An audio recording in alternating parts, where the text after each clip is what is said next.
container gardening, and there's a couple reasons that I like to container garden. Number one is the ease of it. If you've ever tried to dig in our soil around here, you know what a challenge it is. So having a container and putting wonderful potting soil there is so easy to garden in. And you can pretty much grow anything you want in a container.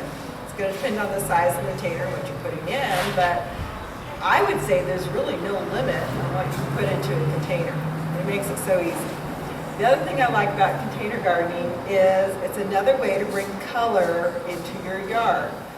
Whether you're going with some of these gorgeous ceramic potteries, I mean, that's color year-round, no matter what, because the color is in the pot. And these pots, I think we've had some, at least 15 years, Yeah, forever. 20 years. Starting to get bored with them. Yeah, and that's when we bring them back and recycle. But you can, it's an investment up front to buy them, but by golly, they last forever. And it's just nice color in front of your house. You can match your house with your color, you can go the opposite. Like we have a very gray house. So a lot of the pots that I like to bring in, and I forgot to bring one up, is the red. Because the red is such a contrast to that gray, it just really shows up.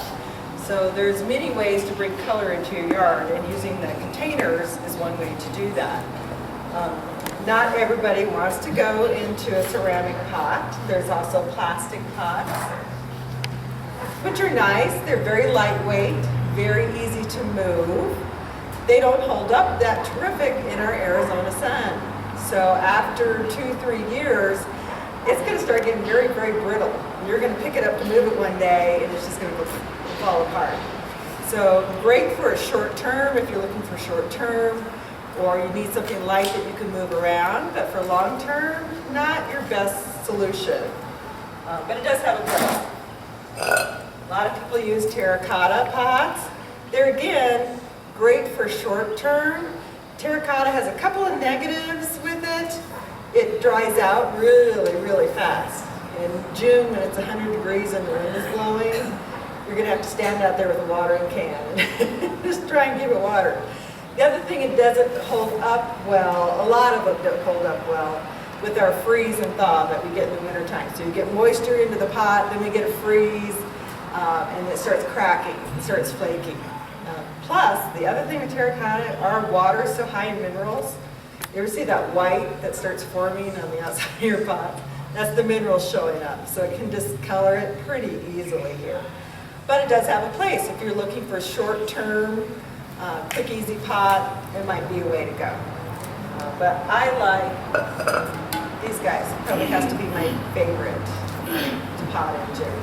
Can get a little heavy, so my suggestion is find where you want it to go and plant it there. Because you're not going to want to plant it over here and then try and move it over there.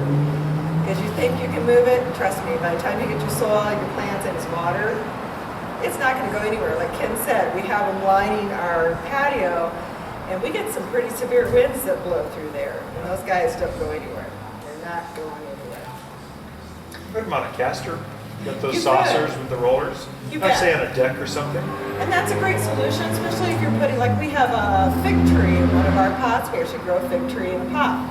Well, in the wintertime, it needs a little bit more protection, so we just kind of bring it up under our deck so it gets protection in the wintertime. So definitely putting on rollers, casters, any of those things can definitely help you move that pot around. The other thing with them, you always want to have circulation under your pot. So it's not always, especially a lot of people have nice patios, they don't want to run the water through their pot and have them stain their patios.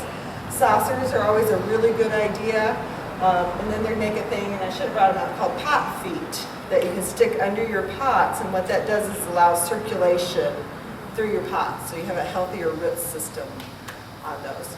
I can say the really big pots, I've used, she doesn't know this, but I've just used bricks too. I Done do that, too. just really great big, like the trees or the great big Japanese maples. Right.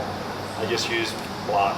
Yeah, you're just kind of sticking them up under, and you really don't even see them, but it's so much healthier for the plants that you've got in there.